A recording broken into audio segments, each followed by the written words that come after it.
storyboard? How do you still retain, what makes that character while they're going into new ground?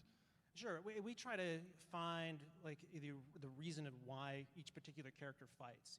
What is their ultimate motivation? And from there, if we drive the choices based on what that is, then we can make everything feel natural and flow well, so that the decisions the character's making don't feel out of left field. Kronika, tell me more about this character. Oh, she introduced herself very well in that trailer there. She is the keeper of time. She is the designer of fate and history. But while she is a very powerful being, she is not all powerful. And so while she sets things in motion, she can't necessarily control every single outcome. And so she has gone and figured out that through the actions of the characters, what she has wanted to do hasn't gone as well as she'd hoped. And so now her only choice is to start this whole thing over again and restart time. And she needs allies Yes. within that realm. And we got to see a little bit more about those allies and who she wants to have on her team. But we have another snippet from the story mode featuring Kotal Khan and Shao Kahn. Let's take a look.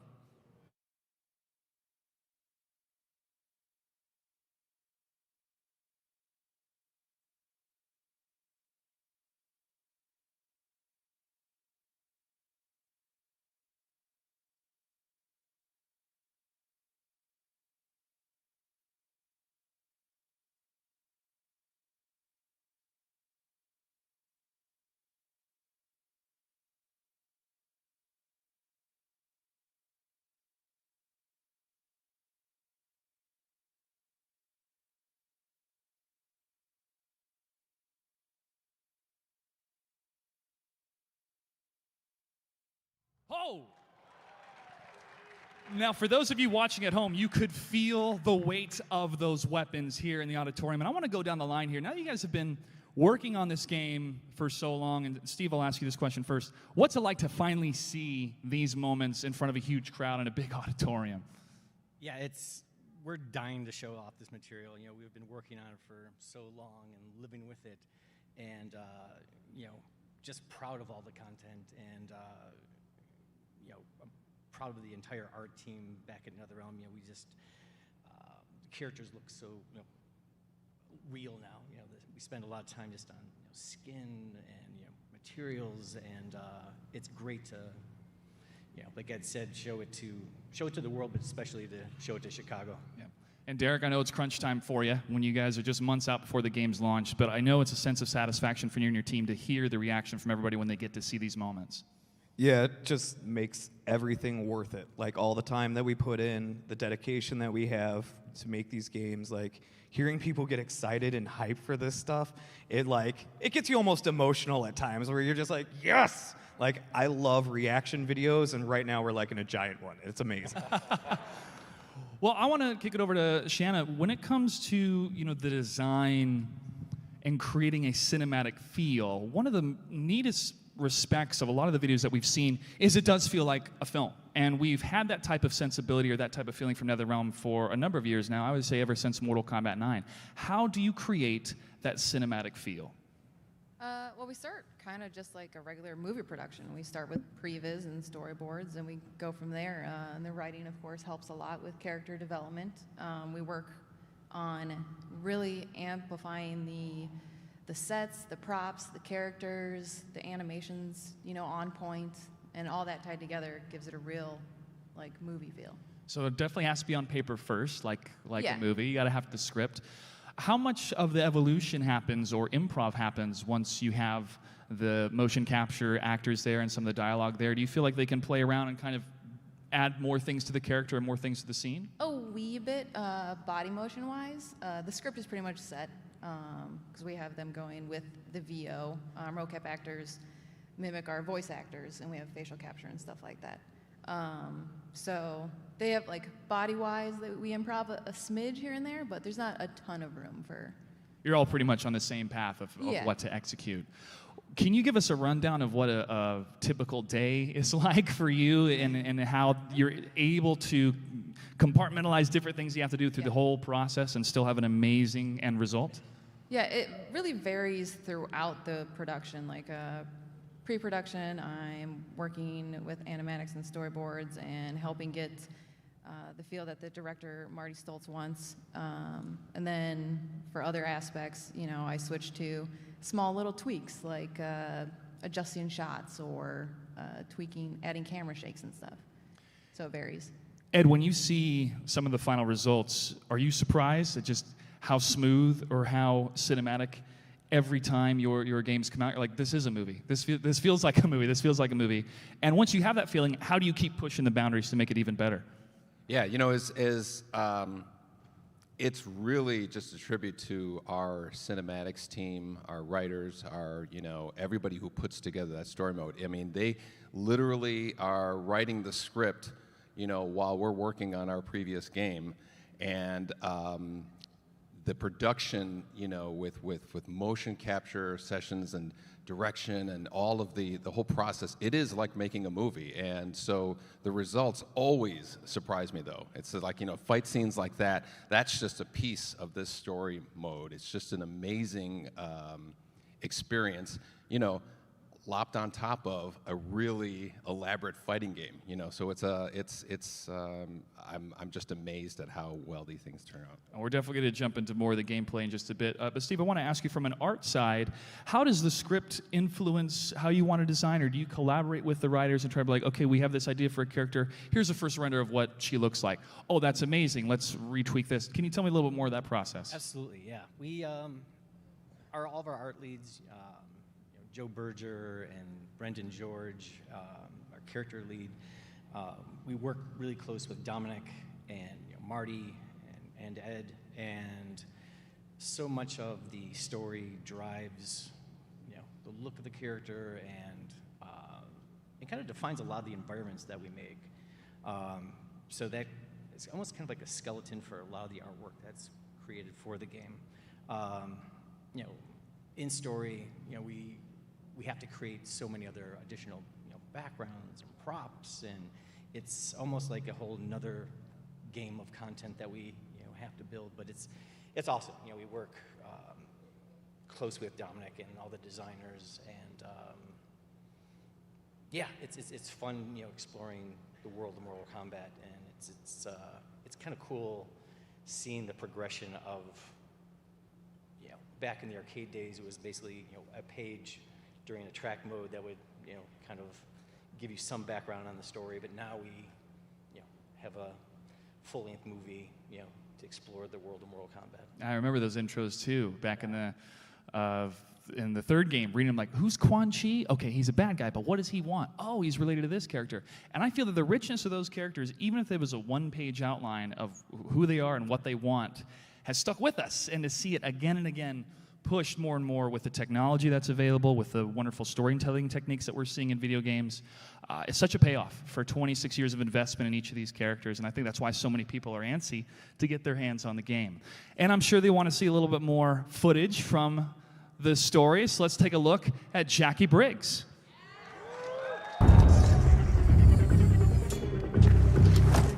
Lock and load.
Just when you thought Jackie couldn't get any cooler, And I have to say, ever since we saw Jackie featured in the Combat Cast, we have a lot of positive reactions to this character that we first saw in Mortal Kombat X. So, how do you feel seeing Jackie kind of evolve into this type of character, and how do you still kind of have a bit of the relationship between her and her father, Jax? That's one of the things that's really expanded on in the story, and we're really excited about, the fact that, we introduced her in Mortal Kombat X, and she's one of the fan favorites, and, warranted bringing her back is so cool. Her moves that we actually released a video a couple of days ago, she plays completely different from how she did before. That's one of the things we want to do with our characters. They come back, they always play a little bit different. And the fact that people have embraced her so much is one of the coolest things of the game. Well, because she looks so cool. Steve, when it comes to the characters themselves, there's so many within the lexicon of Mortal Kombat. So can you guide us through the process of the design of the character for this specific game? How do you make those choices and still stay true to, either it being a classic character or creating a whole new one that feels right in the Mortal Kombat universe?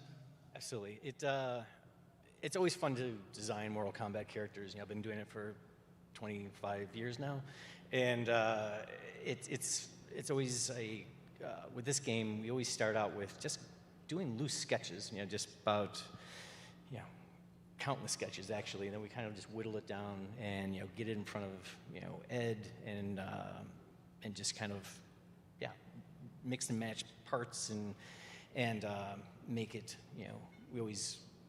we're very much a group effort where we all kind of agree on it. But with this game especially, designing upgraded versions of past characters, those characters back in MK3, I remember were like 128 pixels tall. There was just itty bitty.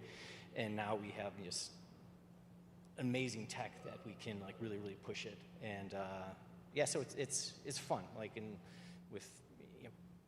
With established characters, it's always kind of tricky. You can push the look, but you don't want to make it so far that it doesn't seem like the character anymore. But I like that with this game we could do new versions of characters as well as bring back the classic looks as well.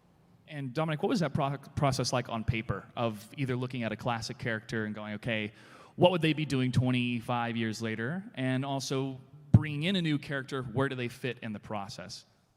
Yeah, sure. With the returning characters, it's trying to make sure, again, we were talking about before, that it's a natural progression of where they were. So we look back at MK9, we look back at MKX, and say, okay, what is that next step, and where do they play? And we were talking about Jackie and Jax a little bit earlier. That was one of the things that we couldn't really get to explore because of where the narrative had to go in MKX was that relationship between the two of them. So it's okay, now we got another opportunity to take another bite at this. How can we deepen that? How can we show more of that father-daughter relationship between the two of them? With the new characters, what we try to do on the story side is when we know, okay, there's going to be X number of new characters, we have to figure out, based on the story needs, who are they going to be aligned with? Are they going to be Team Raiden? Are they going to be Team Shao Kahn, Team Kronika? And then once we know that, coming up with a basic idea of, where do they come from? What is their relationship in terms of the plot to these characters?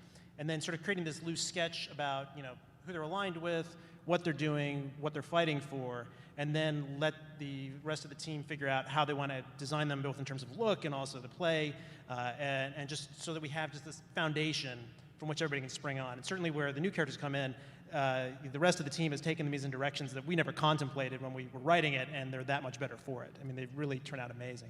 And then, Shanna, for you, when you see the concept of a character like Kronika, and you go, what if we could do this in this cinematic? Does that kind of spark the imagination for your team when you see those first type of concepts or ideas coming from the writers or the art team?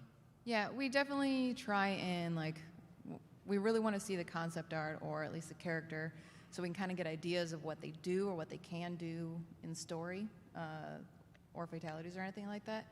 And it really helps kind of drive stuff that we do in game, like with magic, or if we want to implement a certain prop or something, is it feasible? Does it go with their character? Does it go with their look? And we go on and we alter from there. And then Derek, from a gameplay standpoint, I mean, it has to actually work in the game itself, despite any type of a design. So what is that like for your team once you see the art, once you see the concept and go, okay, how do they actually play in the game? Well, so once the email goes out going, hey guys, here's the cast, pick which characters you want. It's basically a race to respond as fast as possible. Because everybody in the design team are huge Mortal Kombat fans. We've all grown up playing this game. We all love these characters. And so we kind of claim who we want for the game. And then obviously if they're like a legacy character, you have a good starting ground. But new characters like Garrus, right, then it's an open palette, and you really get to have fun and bring these characters to life. And we've done some really new stuff with him. For the most part, we look and research what they've done in the past. We try and blend that into their current style, but then give them new twists on everything that they do. Can you give us a time frame of how long does it take to create an entire move set, move list for one character? No. I loved how big your eyes got. Like, it's quite a process. It is. Yeah. And it all depends also on disciplines, when we can get things. Coming up with a character, creating a shoot list is, maybe a good week. And then getting it implemented, effects. I mean, they take upwards of a month plus to get characters polished and ready for the world to see. One of the things that I am very impressed with, and I think a lot of people will agree, are the facial animations in this game. And we have seen the technology improve over and over again in film, or more and more in film, and now with video games we have a lot of motion capture. But Steve, if you can kind of break down first the process of the facial animation, what it takes tech-wise, and how happy you guys are to see the final result.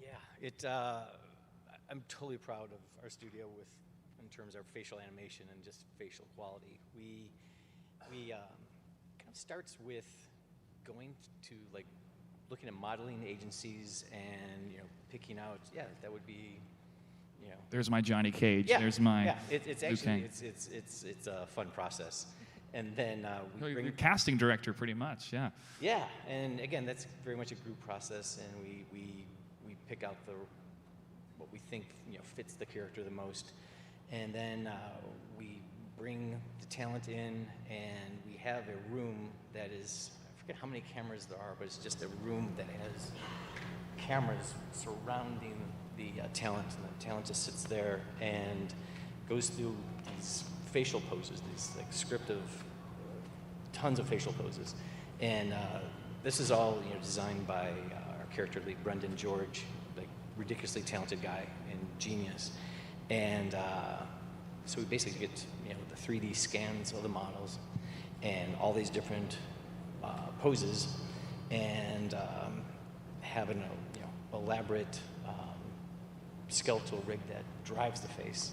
And actually, Dominic can probably go more into or Shanna, the animation side of it.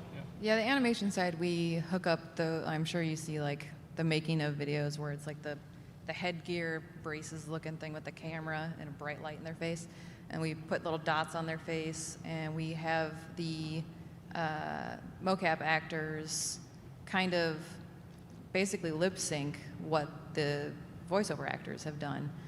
And then as they talk, it gets interpolated into a software, and it mimics those facial poses that they're making while they're talking to the ones that Steve was talking about as we do our scans. And it's not automatic. There's a lot of still hand keying and cleanup needed, but we get the base phonemes and mouth flapping. I can just imagine the notes in the room, okay, the next pose is you're being sawed in half, and action. Yeah. Make that face. In a lot of ways, it's almost full circle. Back in MK1, 2, and 3, we would do something very similar. We obviously, they were 2D games, but we would go through agencies and pick out, that's perfect Sonya, perfect Katana, and bring them in and film them. That's what caught everybody's eye way back in the day, seeing those renders of, is that a real person? And they're fighting in a pit, and those are spikes. Oh no, I mean, was a lot of fun, 20, 25, 26 years ago, but you guys continue to raise the bar. And Shannon, I want to jump into more the fatalities, one of the things that makes Mortal Kombat. And you have a number of slides to show us, so let's go ahead and break that down. So, like all things, it starts with the storyboard. We do have a meeting, and we all talk. Derek's in the meetings with me, and we talk about ideas and like things that are relatable to each character type and what we want them to do. Also, just like sometimes we're like, what would be a cool way to slice somebody? How do we do that? So this is for Baraka's fatality, face off. This is the starting pose. Of course, he grabs the face. Boards by Tony Godsky. This is the panel for the actual face grab. He had a lot of fun with it. The face comes off. Then he throws it. It splats on the ground. Baraka then grabs the face again.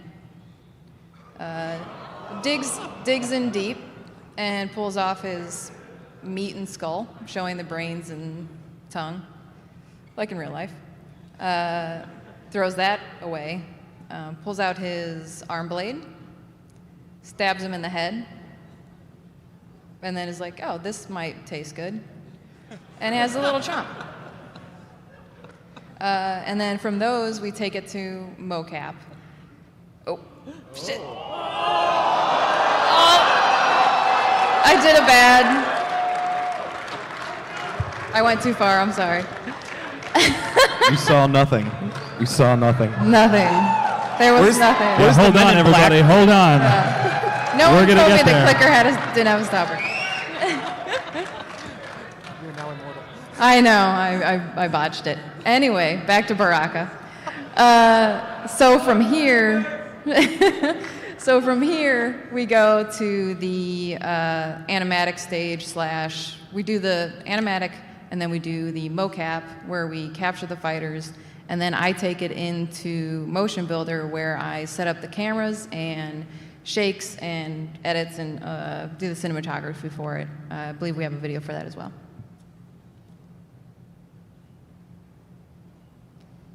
It's very basic. It's just plain models, plain background, temp props. It's not as cool looking as the final product. No facial poses or anything. And then from there, after that gets edit locked and approved, I take it into the Unreal Engine where we set it up. It gets a lighting pass, an effects pass, and it becomes what it is in the final, which we also have a video for, if anyone needs a refresher.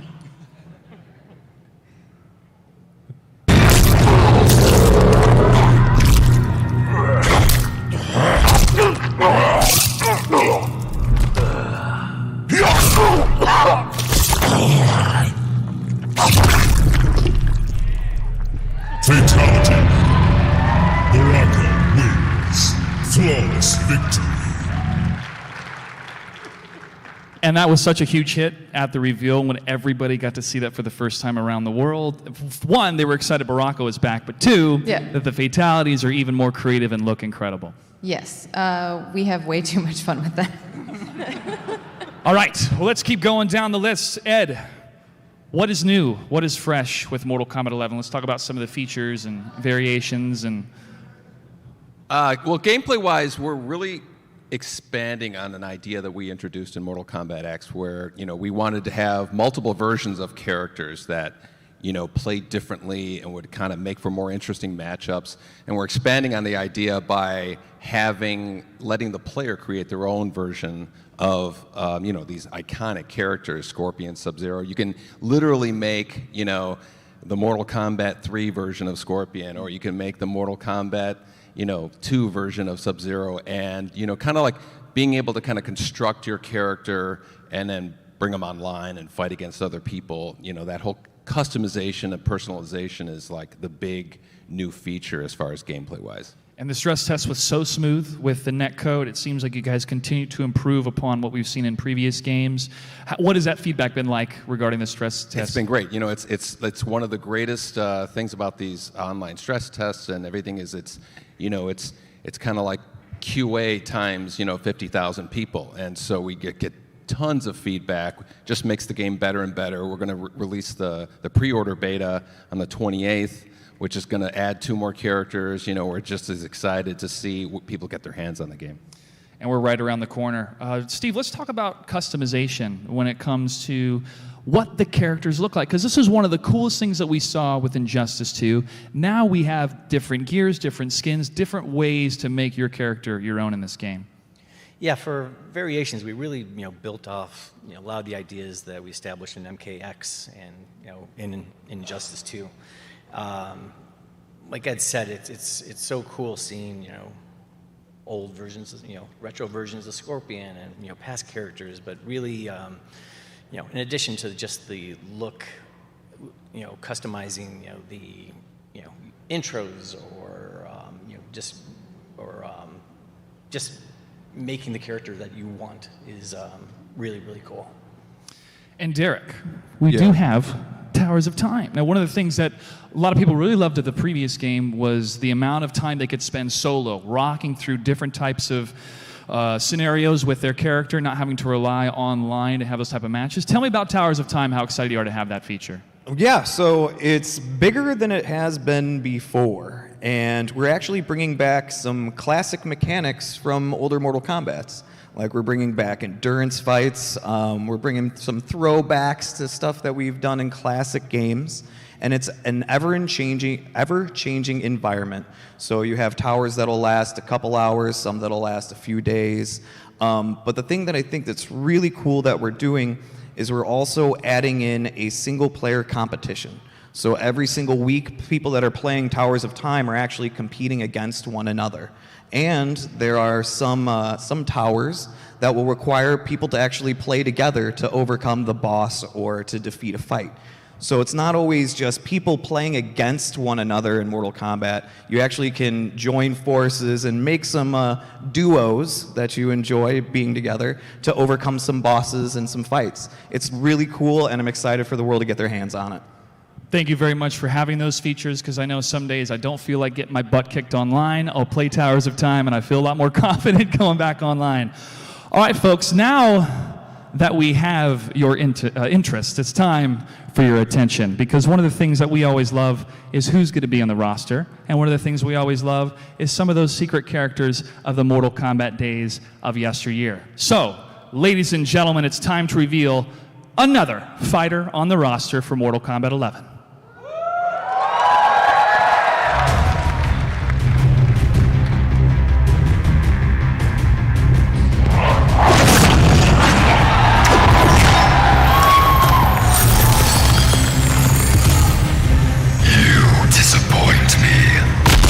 Feeling is mutual, brother. Mother would be so proud. Fight!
fatality.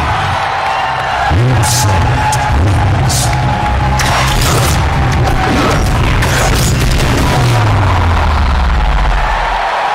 Chicago! Noob Saibot is in Mortal Kombat 11. We can finally say it. We can finally say it. Ed, my God, I've seen this trailer twice now, and I'm still hyped every time I see it. I'm going to watch it so many more times. Tell me about the history of Noob Saibot. Well, as some people who might have been following us from when we were making the arcade games, you know, Noob Saibot was just like another, you know, palette swap ninja that would basically, you know, we had to make another character out of what we had. We created Noob Saibot. And so he was just kind of like this hidden character. And then over the years, we've just introduced him, given him some story, you know, backstory to him, and just adding all the more nuance till it gets to this point. Now, everything you guys have seen here is a result of all these teams kind of combining. You see how the fatalities are made. You've seen the animations. You've seen how detailed the characters are, the beautiful backgrounds, all of that stuff.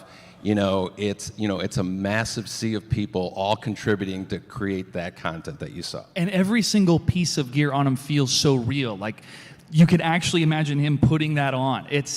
The detail is impeccable. And Steve, I want to ask you about this new look, because before, when we saw Noob Saibot, looked like, you know, totally black Spectre, Revenant Ninja. This guy's got some battle armor, and he's got, I want to call it a mini scythe or a sickle? He's fucking awesome. I'm really, no, he is. You know, plain and simple. It's just, you know, he has been in, he's obviously a staple in Mortal Kombat, but I'm really proud of Brendan and his team, and, you know, the effects guys and animators, everybody. You know, his moves are just ridiculous. Yeah, and in addition, you know, like I said before, he was just this character with no story, and that was, you know, Dominic can talk a little bit about, you know, actually giving him a backstory. Where does he exist? How does, you know, tie him to Sub-Zero and all that? Yeah, I mean, we were building on obviously what had come before, like the idea that he was the original Sub-Zero turned Wraith. That was pre-MK9. We built on that in MK9, and then here in MK11, we are really paying off the rivalry between Bihan and Kuai Liang and what they stand for. You know, Bihan, who was kind of all into this very, you know, evil version of the Lin Kuei, and Kuai Liang rejecting that and trying to build a new Lin Kuei, and what does that mean? And not only through the story mode, but also through all the intros the characters have, the arcade ladder endings that are in the Towers of Time feature, all of this stuff, all this content really rounds out that story and continues to give it more depth. And as we're writing this, we're always trying to just keep adding layers to what the history of Mortal Kombat is. And I love that line from Mortal Kombat 9, "We share blood, but we are not brothers." And that pretty much set the tone for these guys. And I'm so excited to see that further expanded here in Mortal Kombat 11, because these are two of my favorite characters of all video games, really. And I'm really excited to see what's going to happen in this title. Okay, trying to calm down a little bit after seeing that trailer.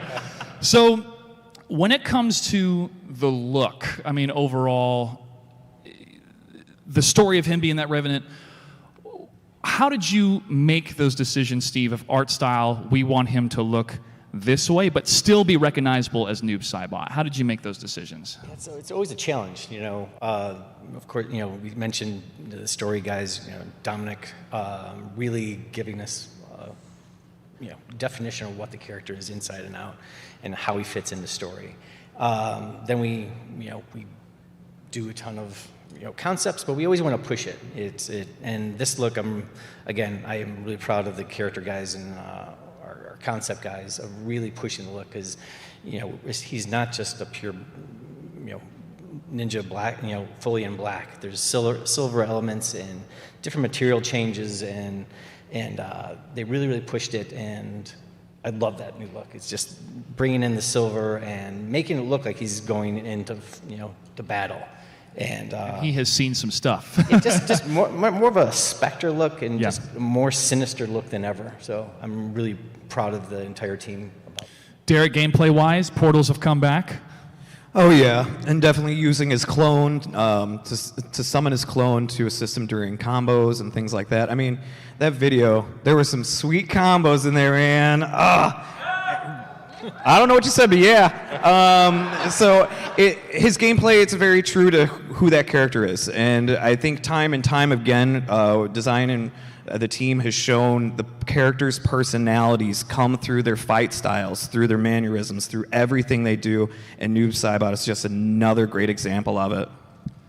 I want to know what meeting happened in order to design that fatality, because when I saw that for the first time, I'm like, what does he do?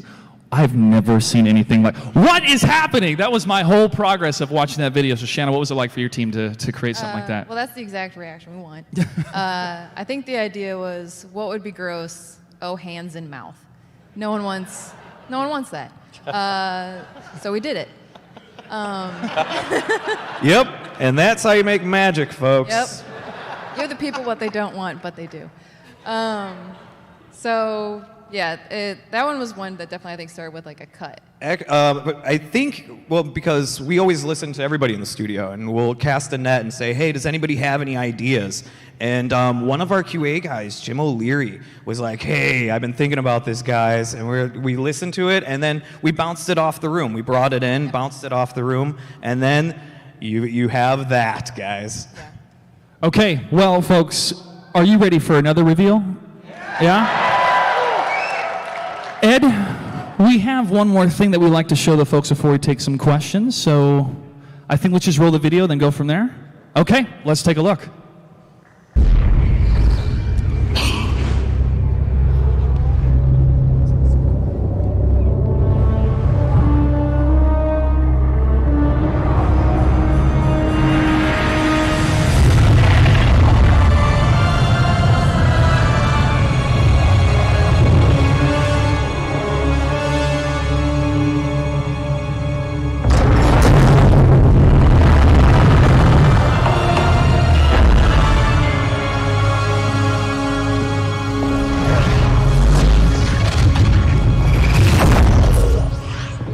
Welcome, traveler. I am Shang Tsung, and this is my island. I bid you welcome to explore. Hidden among the island's ruins are treasure, magic, and very special artifacts. Take what you want, within reason. You'll find that time spent here is well rewarded.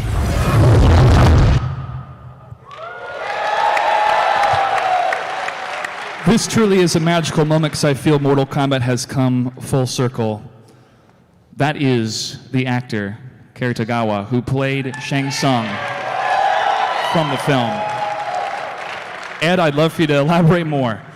Well, you know what? This is, Mortal Kombat, since Deadly Alliances, we've had a feature always in there called the Crypt, where people can go in and unlock things. Each version that we've done has been more elaborate than the last. And for this one, we decided to get Cary Tagawa to be your guide, your host of the Crypt, and he's kind of narrating with you, going around. And what's exciting is, in addition, Shang Tsung, Cary Tagawa, is our first DLC character that we're going to have. The Crypt feature allows people to invest time, get more rewards out of the gameplay, and to have a guide like that. I could not think of a better way to spend an entire Saturday and Sunday, and I'll call off work Monday to play this game. I'm so thrilled to see everything that we've presented here today, folks. This is truly a monumental title that is coming out in just a little bit over a month. This is going to be a big deal, and I'm so excited that we got to share a number of pieces of information with you today here in the house. We are going to take some questions. I would like to politely remind everybody that we will not be confirming any more characters for today, so please do not waste your question asking about any other characters that have not already been confirmed. And now we'll go ahead and take questions. Thanks to our moderators. And we're getting the microphones ready here. Right. Keep it professional. Gotcha. All right. All right, looks like we're setting up the first question. Well, I have a question, and I'm going to ask this one to Derek. Derek, when the game finally comes out, do you guys run an in-house tournament to see who is the best? There's no need to, because I would win. How did I know that was the answer already? Hey, get off it. I know Tyler won this week. It's okay. Chill out. Front row, chill out. Tyler knows we have to fix some things to let him win. It's okay. Okay, do we have our first question ready? Yes, let's go ahead. Hi, my name is Ryan. I am from here in Chicago. Hopefully you guys are having a great time. Thanks for doing all of this. You're the reason we're here for C2E2. Oh, thank you, Ryan. I have a really interesting question. I'm curious, which character was the first character you started development on for Mortal Kombat 11? Wow, 11? You know, I don't think we started just one character. We work very much in parallel. You know, the various characters are in different forms of development, whether it's, you know, concept art, modeling, you know, animation, motion capture. So I don't think there's one that's, you know, led the charge. A big group of characters that we all love. Thank you for the question. Next question. Hello. Hello. Hi, my name is Dennis, and I'm here from Chicago.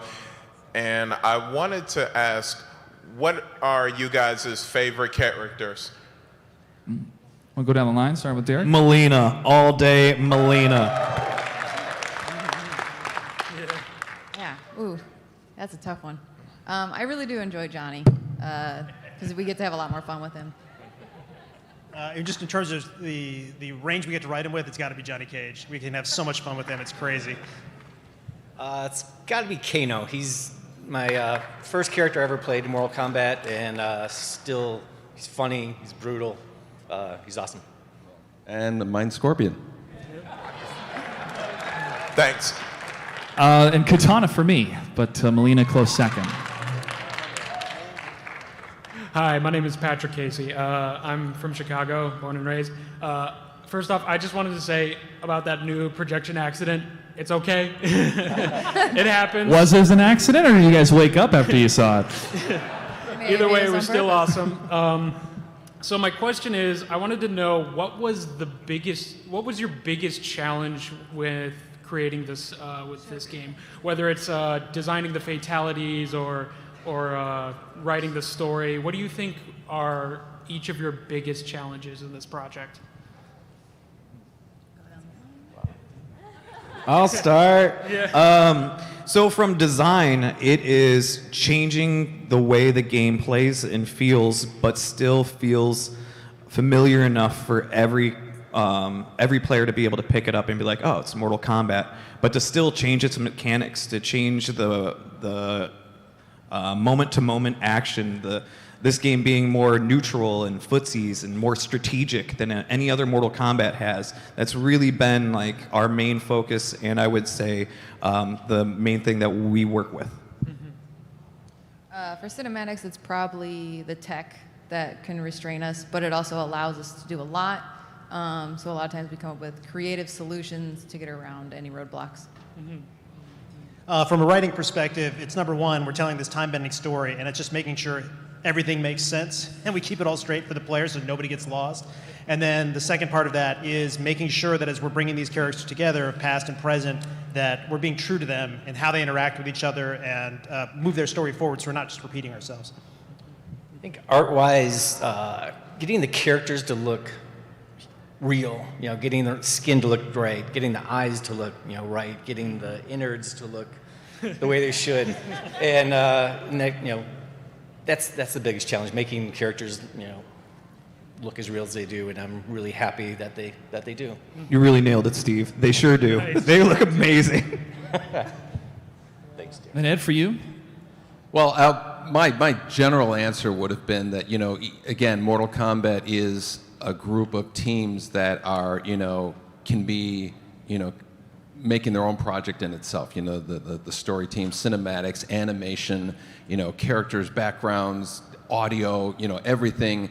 You know, every single one of those teams have these, you know, monumental mountains to climb, and just the volume of content that we have in this game cramming it all in there and getting it all ready for everybody is probably on our biggest scale, you know, the biggest challenge.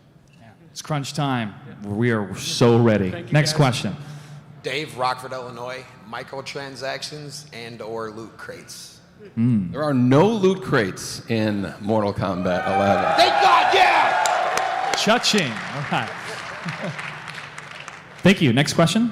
Hi, my name is Carlos Ovalle. I born and raised here from Chicago, and I once, my twin brother right here, we both visited your NetherRealm studios like back in 2015 during the production of Mortal Kombat X, post-production that is, and been playing your game since the SNES version, the original one. So I'll break down to my question here that regarding to the in-game animations that I just noticed from the past games that they seem to be a little bit stiff and awkward at the time, but seeing that your MK11 that you made some significant improvements. Have you been listening to fan feedbacks about it? So listening to fan feedback for the ending animation. Yeah, we're always listening to fan feedback, and every game, our animations are getting better and better and smoother, and it will continue to happen. We have these amazing motion capture artists that come in that really are selling these punches. Our animation team is scrubbing through these animations to make sure that they feel as realistic as possible. And we'll continue to do that with every single game to make it more and more realistic, more smoother, everything we can do. Absolutely. Thank you. Thank you, Derek. When it comes to the trailers, it's still a work in progress too. So people will even see the first trailers that we had for Mortal Kombat 11. You'll see even more improvements in the animations later on. So that work in progress is still continuing as these guys are making some awesome trailers to get you guys hyped. Let's take the next question. Hey guys, name's Adam from Tampa, Florida, and I gotta say this is really awesome. It's fun to see this in person. I've followed Mortal Kombat games forever since I was a kid. The lore is great. You guys are just really nailing it, and I love that it's still going today, strong. So I like to play the game competitively as well for fun. I was just curious, will the customizations for each of the character be all completely tournament legal, or how is that gonna play out with what's allowed in tournaments and stuff? We're actually, I don't want to cop out on this, but we're actually going to do a whole announcement on what rules we're going to do in a future date very soon, as far as how we're going to deal with the tournaments and variations and how they play together. Okay, that's fair. And then one more thing. Is Noob Saibot's clone really just a clone, or is it something else? In terms of story? Yeah, is there something more to it? Dominic? I think I want to leave that open to interpretation. Cool. Ooh, the mystery of the Thank you remnants. guys. Thanks for the question. Next one. Hi, my name is David Ovalle. I grew up here in Chicago, and I've been playing Mortal Kombat since the 90s. And I was being quite of an old school gamer myself, but also like to play modern games. But in terms of old school gaming, will we be seeing another arcade collection for the current generation consoles anytime soon? Arcade collection of previous MK titles to be released in the modern day console world. So we would not release a classic, a Mortal Kombat collection unless we felt it was true to those classic games. And it would have to be done perfectly. And arcade games, the classic arcade games for the most part is really where they should be played. That's how you actually feel and get a sense of that classic game. It's hard to emulate those on today's systems and consoles. But we're always listening to the fans. We know that you guys want a possible collection like we've done previously, but it has to be true to the classics before we would ever release anything. Would still love to see Mortal Kombat 1 for the Nintendo Switch. Put it on the wish list for Christmas, man. I think we'd all love that. All right, next question. Hello, my name is Twyla. Over the decades, you guys have had dozens and dozens of characters and then costumes on top of that. how do fans directly impact your designing of the costumes for each character? Because I know you've done costumes contests in the past and like that, but not all the time. So do we, behind the scenes, in our comments, affect your costumes and coloring and designs? Absolutely. We go online all the time. We listen to what fans like, don't like, and it's always a challenge. We can't obviously do exactly that all the time, but why not? But we always we always want to push the look forward. So yeah, but we do look online and are influenced. I'm already going to put together a Noob Saibot cosplay myself. I mean, that thing is amazing. All right, next question. Hi. There we go. Hi, my name is Jake. I'm a writer for That Video Game Blog, and I'm from here in Chicago. I have a lot of questions, but I'll stick to one. Starting with DC and sort of going from there, you've brought in a lot of characters from other franchises into Mortal Kombat. How have you dealt with the challenges that come from, melding these unrelated things? Like previous guest characters like Alien or Freddy, how do you kind of bring them into the universe, meld them into Mortal Kombat? Well, there's a lot of variables involved in getting that. There's getting the rights to do it, getting Mortal Kombat, as you know, is a really, really violent game, and so whoever lets us do put their character in the game is going to have their face ripped off by Baraka, obviously. So anybody who's willing to kind of go that route, that narrows it down. And then at that point, it's amongst the team. A lot of people, what do we want to see? We're children of movies that were in the 70s, 80s, 90s, and so it's just our influence, what we would be excited to work on. That's a big part of it. Jason Voorhees is one of my favorite characters in MKX. It was so cool. All right, we have time for one more question. Hey guys, my name is Casey from Chicago. I want to start off with a really, really quick short story. Not to sound weird, Ed, back in the day, one of my cousins, without naming names, actually dated one of your cousins. And for my birthday, though, you actually you signed an autograph for me. I wasn't able to meet you in person, but you gave me a very inspirational message. You said, "Happy birthday, Casey. Finish him, finish her, finish school." Finish school, yeah. Yes. And I wanted to let you know that due to your inspiration, I did finish school, graduate all 4 years of college. So thank you very much. It's been years.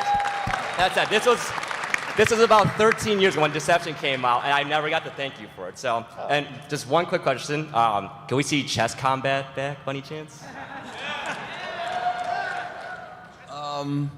I guess I would never say never, but unfortunately, it's not going to be an MK11. Oh, come on. Nah, it's good. All right, folks, thank you so much for joining us. A huge thank you to our panel today.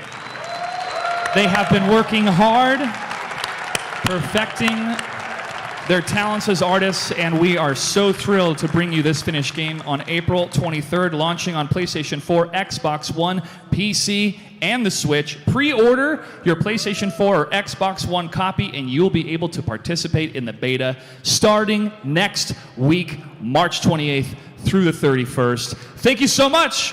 We'll see you next time.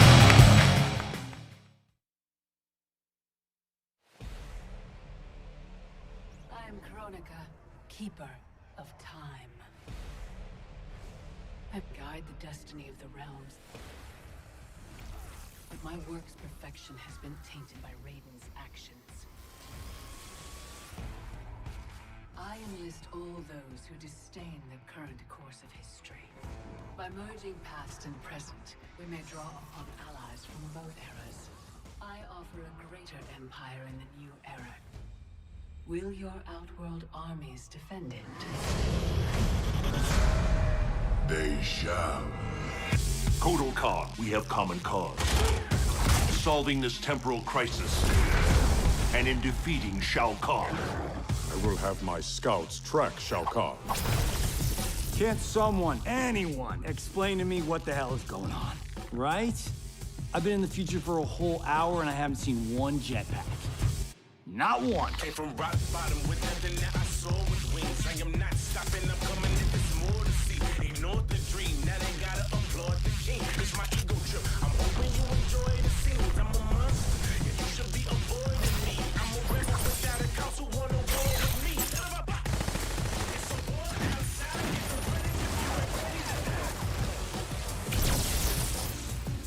Elder gods, the realms are in crisis. Every being will be erased in a temporal Armageddon. Find Kronika's key and gain control of her hourglass.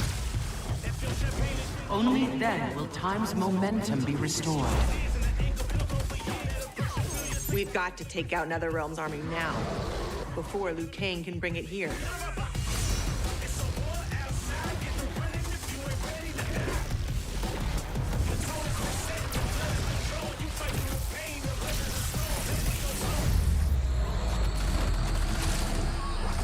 As my strength gathers, the new era draws ever closer.